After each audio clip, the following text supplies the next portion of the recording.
nesouměřitelná v té možnosti přípravy, takhle to myslím, tak jsme vyhodnotili i nejvšestrannější žáka ze základní školy z Intířova a tou se stala bezkonkurenčně Michaela Panešová.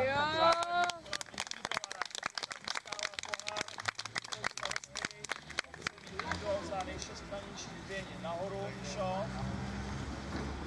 Jako nejvšestrannější žákyně své školy.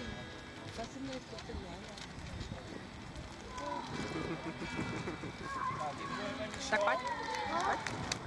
No a chtěl bych poprosit tajemníka Městského úřadu v Kolově, inženýra Frančeho, aby se ujmul vyhlášení té chlapecké části. To je krásný, Šířila, no to je nádherný, jak musím nádherný. To je krásný. To je bláho, to jsem ani já neměla. No vidíte, a k něčemu to je dobrý, ne?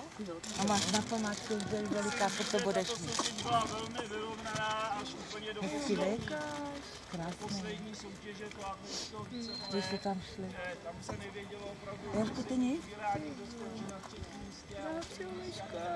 Ukaž mi papu. Kaně krásně. Nejvšestrannější žák jezdí. Mělo šanci hrát a nebyl z poháru.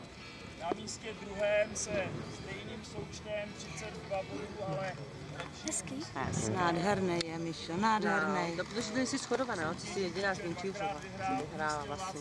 To je jedno, ale aspoň něco, aspoň ukázala, že... Jak měla strach, ještě se nedostane v... Tak jdem. Asi jo. A počkáme, vydržíme už. No. Jsme vydrželi, vydržíme.